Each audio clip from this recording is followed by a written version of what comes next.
힐링가족 여러분 안녕하세요. 현재 우리가 투자하고 있는 이러한 종목들 수익률이 조금씩은 다를 것입니다. 큰 차이는 안 나겠지만 다른 이유는 매매한 시점, 매수를 한 시점이 다를 것이고 언제 샀느냐 또 얼마의 금액을 샀느냐 뭐 이런 거에 따라서 또 주가가 올라가면 마음이 놓이고 안심이 되니까 계속 올라가면 비싸게 따라가면서 산 사람도 있을 것이고 잘 참았다가 주가가 떨어질 때마다 기회다 생각하고 또 사 모으신 분들도 계실 겁니다. 크게 차이는 안 나지만 같은 종목이더라도 조금씩은 수익률이 차이가 날 것입니다. 여러분들이 투자하고 있는 그러한 종목들 중에 여러분들은 어디에서 수익률을 지금 보고 계십니까? 리밸런싱이라고 있어요. 리밸런싱, 항상 내가 5종목을 만약에 투자를 했다고 칩시다. 10종목을 투자를 했다고 칩시다. 개별 종목은 종목을 조금 늘려도 되겠지만 ETF는 종목을 굳이 늘릴 이유는 없습니다. 알고 계시죠? 왜냐하면 ETF는 그 한 종목 자체가 분산 투자의 효과가 있습니다. 여러 회사를 담은 그러한 종목의 하나하나가 ETF 아니겠습니까? 저 같은 경우 우선 말씀을 드리죠. 나스닥 100이 있고 코덱스 팡 플러스가 있어요. 여러분들도 아마 코덱스 팡 플러스가 수익률이 좀 더 높지 않을까요? 저는 월등히 높아요. 코덱스 팡 플러스의 특징이 뭔가 하면 미국의 기술주에 투자를 하지만 다른 ETF에 없는 중국의 알리바바와 바이두를 18%를 투자를 하고 있어요. 그러니 그 팡 플러스가 가지고 있는 100%의 각 개별 종목 지분 중에 대부분은 미국 나스닥의 기술주를 추종을 하지만 특별하게 특이하게 중국의 기술주 2가지 바이두 아십니까? 우리나라의 네이버라고 보시면 됩니다. 세계적으로 검색을 하게 되면 검색 엔진 1등 구글이죠. 중국에서는 검색 엔진 1등 아마 지금도 바이두일걸요. 다른 것도 좀 있지만 바이두가 대표적입니다. 우리나라의 검색 엔진 1등 네이버 아닙니까? 그래서 코덱스 팡 플러스 그것은 바이두와 알리바바 그 2 종목을 18%를 포함을 하고 있어요. 그러한 특징이 있습니다. 그래서 나스닥 100보다 요즘 미국의 주가가 흔들려서 조정을 받고 있을 때도 그렇게 크게 흔들리진 않았습니다. 지금 22,000원대에 하고 있을 것입니다. 이것은 작년 1월에 시작을 했어요. 10,000원으로. 한 1년 10개월 만에 앞으로 2달만 더 있으면 1월 10일인가 시작을 했어요. 그러니 정확히 2달만 더 있으면 2년째가 돼갑니다. 그런데 10,000원으로 시작한 것이 2년 만에 벌써 2배 하고 2배 그러니까 22,000원이니까 현재는 2.2배 아닙니까? 앞으로 2달 후에 변수가 또 남아 있습니다.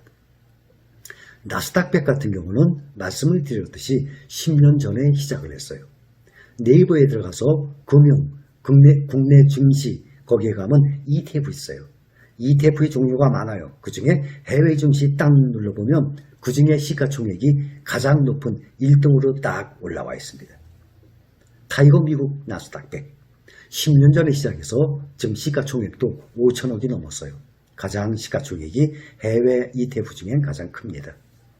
그런데 10년 전에 10,000원에 시작했던 것이 지금 62,000원까지 갔다가 56,000원까지 조정을 받았다가 다시 60,000원의 손에 왔습니다. 그러니 6배가 늘어난 것이죠. QQQ 우리나라와 미국의 이러한 ETF 총자산 규모는 비교가 안 됩니다. 우리나라 이제 시간 킨덱스 미국 나스닥 100 며칠 전에 시작했죠. 지금 300 몇십억 됩니다. 시가총액. 또 우리나라에 상장된 해외 추종하는 타이거 미국 나스닥 100 5천억이 좀 넘었습니다. 그러면 5천억의 2배는 1조죠.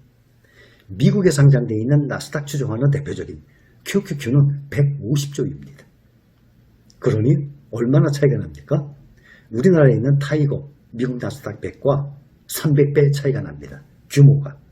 그러니까 그거에 투자하고 있는 설정된 금액 자체가 어마어마한 차이가 나요.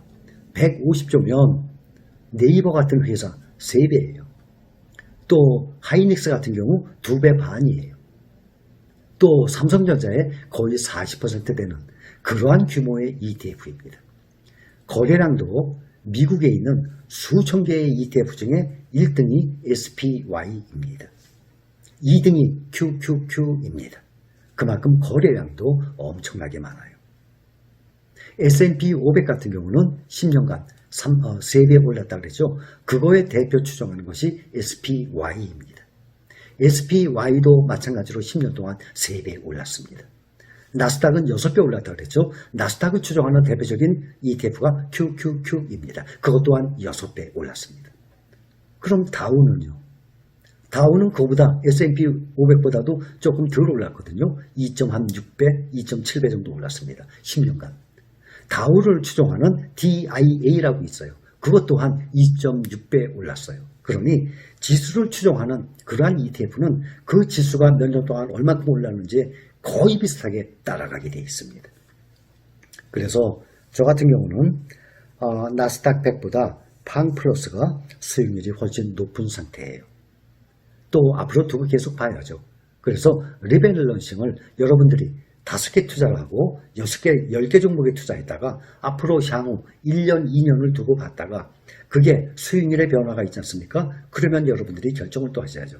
리밸런싱이라 그래서 투자를 했던 거, 이건 좀 안 좋구나. 그럼 이걸 팔 수도 있고 아니면 그대로 놔둘 수도 있고 새로운 좋은 종목에다가 수익률이 괜찮은 종목에 계속 또 쌓아나갈 수도 있는 거죠. 그것을 리밸런싱이라 그러니까 그 리밸런싱은 펀드에 넣게 되면 펀드 매니저가 알아서 하지만 내가 직접 투자를 할 때는 내가 그것을 조정을 해야 되죠.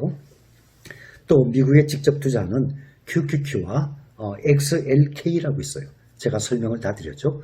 QQQ도 나스닥의 기술주를 따라가고 XLK도 나스닥의 기술주를 따라갑니다.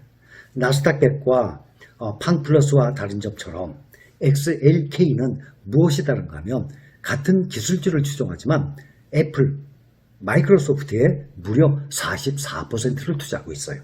그러니 시가총액 1등, 세계적인 1등, 2등, 3등 아닙니까? 애플, 마이크로소프트, 아마존 이것이 1, 2, 3등이에요. 그래서 XLK는 애플과 마이크로소프트에 집중 투자를 합니다. 그래서 애플과 마이크로소프트에 투자하시려고 그러면 그 단일 종목보다는 XLK 두 가지 다 투자를 하거든요. 그리고 나머지 엔비디아라든지 테슬라라든지 여러 기술주가 함께 담고 있어요.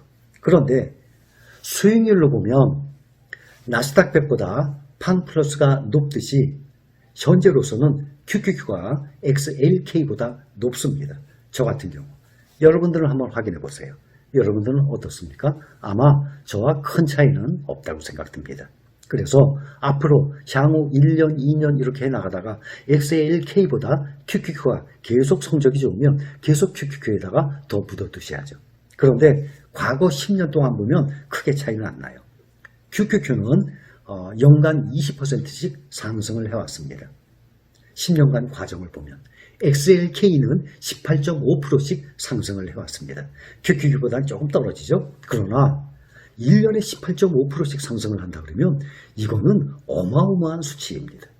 1년에 여러분들 만약에 100만 원어치 샀다가 당장 150만 원, 200만 원 되길 바랍니까? 그거는 주식 투자 아니라고 제가 누누이 말씀을 드렸습니다. 1년 수익이 10% 그러면 대단한 거예요. 만약에 여러분들이 3년 동안 주식을 사놨는데 하나도 안 올랐어. 삼성전자 예를 듭시다. 그럼 손해본 거예요? 은행에 넣어둔 것보다 못합니까? 3년 동안 내가 삼성전자를 100만 원치 샀는데 3년 후에 봤더니 수익률이 제로야. 그대로 100만 원 남아있어. 그래도 은행에 있는 것보다 이익입니다. 왜 이익일까요? 배당금 받았잖아요. 연 3%만 계산해도 3년이면 9%의 배당금을 받았어요. 그런데 은행에 넣어놨어요. 그러면 그 3년 동안이면 한 2% 나왔을까요? 그러면 3년 동안 주가가 하나도 안 올라도 삼성전자가 이겼네요. 은행에 있는 것보다. 그러니 판단을 잘 해보시기 바랍니다. 그래서 여러분들이 리밸런싱이라는 것은 간접 투자, 펀드에 투자를 하면 펀드 매니저들이 알아서 리밸런싱을 합니다.